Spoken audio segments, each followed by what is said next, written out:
வணக்கம் நேர்களே. ஒரு தடவை ஒரு மன்னர் அவரோட நகரத்தை சுற்றி பார்க்குறதுக்காக நகர்வலம் வராரு. அப்போ சுற்றி வந்துட்டுருக்கிறப்ப அவர் கையில் இருந்த தண்ணியெல்லாம் தீர்ந்துருச்சு.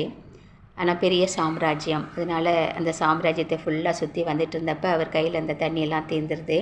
அவருக்கு ரொம்ப தாகமாக இருக்குது, வெயில் ஜாஸ்தியாக இருக்குது, எங்கேயாவது தண்ணி கிடைக்குமா அப்படின்னு சொல்லி பார்த்துட்ருக்கிறாரு. அப்போ அந்த தெருவில் வந்துட்டுருக்கிறப்ப ஒரு பாட்டிமா என்ன பண்ணுறாங்க, தெருவில் உட்காந்து பாத்திரம் தேய்ச்சிட்ருக்குறாங்க. சரி, அவங்கள்ட்ட போய் கேட்கலாம் அப்படின்னு சொல்லிட்டு குதிரையை நிப்பாட்டிட்டு, பாட்டிமா கொஞ்சம் தண்ணி கிடைக்குமா அப்படின்னு சொல்லி கேட்குறாரு. அந்த பாட்டி குனிஞ்சு பாத்திரம் தேய்ச்சிட்டு இருந்துச்சு. நிமிர்ந்து பார்த்த உடனே, ஐயோ ராஜா வந்துட்டார், ராஜா நீங்களா அப்படின்னு சொல்லிட்டு, நீங்கள் ரொம்ப பார்க்குறதுக்கு களைப்பாக இருக்கீங்களே, ஏதாவது சாப்பிட்றீங்களா அப்படின்னு சொல்லி கேட்குறாங்க. கேட்டவுடனே, நீங்கள் கொடுத்தீங்கன்னா நான் சாப்பிட்றேன், எனக்கு தாகமாக இருக்குது அப்படின்னு சொன்ன உடனே அந்த பாட்டிக்கு தலைகால் புரியல. ராஜா நம்ம வீட்டில் சாப்பிட்றாரு அப்படின்னு சொல்லிட்டு வீட்டில் ஓடி போய் கம்மங்கூழ் வச்சுருந்துருக்காங்க. அந்த கம்மங்கூழை எடுத்துகிட்டு அவருக்கு கொடுக்குறாங்க. அவர் அதை சாப்பிட்றாரு. சாப்பிட்ட உடனே அவருக்கு அப்படியே தேனாமிருந்த மாதிரி இருந்திருக்குது, ரொம்ப ருசியாக இருந்திருக்குது. இது மாதிரி நான் சாப்பிட்டதே இல்லை, ரொம்ப நல்லா இருக்குது, இதனால் நீங்கள் எப்படி வச்சிங்கன்னு சொல்லிவிட்டு எங்களுக்கு சொல்லுங்கள், நானும் எங்கள் சமையல்கார்ட்ட சொல்லி இதே மாதிரி செஞ்சு தர சொல்லி நான் சாப்பிட்றேன் அப்படின்னு சொல்கிறாரு. உடனே எப்படி செய்கிறது அப்படின்னு சொல்லிட்டு அந்த படை வீரர் ஒருகிட்ட சொல்கிறாங்க. அங்கே மன்னரோட சமையல்காரர்கிட்ட சொல்கிறாங்க எப்படி செய்யணும் அப்படின்னு. உடனே கம்மங்கூழ் தயார் பண்ணி கொண்டு சமையல்காரர் மன்னருக்கு கொடுக்குறாரு. அதை வாங்கி சாப்பிட்ட உடனே மன்னருக்கு முகம் அப்படியே மாறிடுச்சு. நல்லாவே டேஸ்ட்டாகவே இல்லை போல் இருக்குது. முகம் மாறின உடனே, என்ன இது நல்லாவே இல்லை, அன்னைக்கு நான் சாப்பிட்ட கூழ் மாதிரி இல்லையே அப்படின்னு சொல்லி கேட்குறாரு. அப்போ சமையல்காரர் சொல்கிறாரு, மன்னா நீங்கள் எப்படி சொன்னீங்களோ அதே மாதிரி தான் நான் செஞ்சுருக்கேன் அப்படின்னு சொன்னோன்னே, இல்லை அந்த டேஸ்ட்டே வேறு மாதிரி இருந்துச்சு, இப்போ இந்த டேஸ்ட்டு வேறு மாதிரி இருக்குது அப்படின்னு சொல்கிறாரு.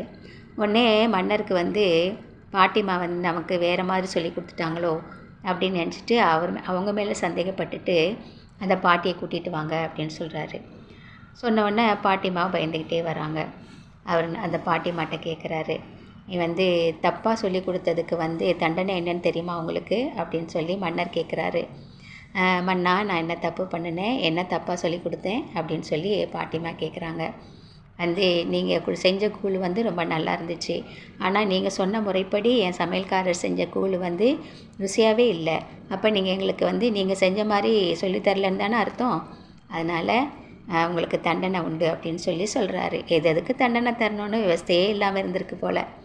உடனே பாட்டிமா உங்களுடைய கூழ் ருசிக்காமல் போகிறதுக்கு காரணம் இருக்குது அப்படின்னு சொல்லிட்டு, அந்த கூழை நான் சாப்பிட்டு பார்க்கலாமா அப்படின்னு சொல்லி கேட்குறாங்க.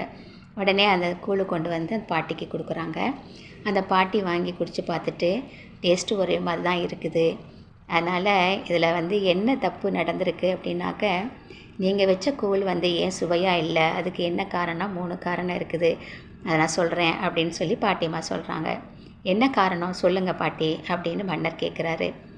நீங்கள் அன்றைக்கி எங்கள் வீட்டில் கூழ் சாப்பிட வந்தப்போ நீங்கள் ரொம்ப பசியாக இருந்தீங்க, அதனால் அந்த பசியில் நான் கொடுத்த கூழ் உங்களுக்கு ருசியாக இருந்துருச்சு. எப்பயுமே நம்ம பசித்து சாப்பிட்றப்ப அந்த உணவு ருசிக்க தான் செய்யும். அதனால் நீங்கள் அன்றைக்கி பசித்து சாப்பிட்டீங்க, இன்றைக்கி நீங்கள் பசிக்காமல் சாப்பிட்ருக்கீங்க, அதனால தான் அந்த கூழ் உங்களுக்கு ருசிக்கலை.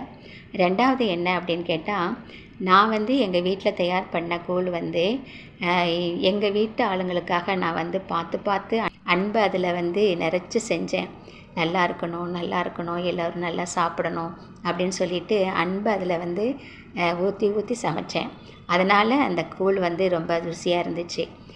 இங்கே சமையல்காரர் தான் சமைச்சார், அது அவர் அன்போடு சமைச்சிருப்பாரா அப்படிங்கிறது சந்தேகம்தான், அதனால் அந்த கூழ் உங்களுக்கு சுவைக்கலை. மூணாவது என்றைக்குமே உழைச்சி வாங்கி செய்கிற சாப்பாடு ருசியாக இருக்கும், அதனால் உங்களுக்கு ருசிக்கலை அப்படின்னு சொல்லி அந்த பாட்டி சொன்னாங்களாம். மன்னருக்கு அப்படியே பொட்டில் அரைஞ்ச மாதிரி இருந்துச்சான். சின்ன பாட்டியை நம்ம தப்பாக நினச்சி அவங்கள தண்டனை கொடுக்கறதுக்கு பேசிட்டோமே அப்படின்னு சொல்லிட்டு பாட்டிக்கிட்ட மன்னிப்பு கேட்டாராம் மன்னர். பாட்டிக்கிட்ட மன்னிப்பு கேட்டது இல்லாமல் அந்த பாட்டிக்கு நிறைய பரிசு பொருள்கள் கொடுத்து அனுப்பிச்சாராம். என்றைக்கு நமக்கு சாப்பாடு சுவைக்கும் அப்படின்னு சொன்னாக்க, பசித்து சாப்பிடணும், அன்பை அதில் வந்து நிறைச்சி சமைக்கணும், உழைச்சி சாப்பிடணும். இது 3 இருந்துச்சு அப்படின்னாக்க நம்ம சாப்பிட்ற உணவு எப்பயுமே சுவையாக தான் இருக்கும். நன்றி, வணக்கம்.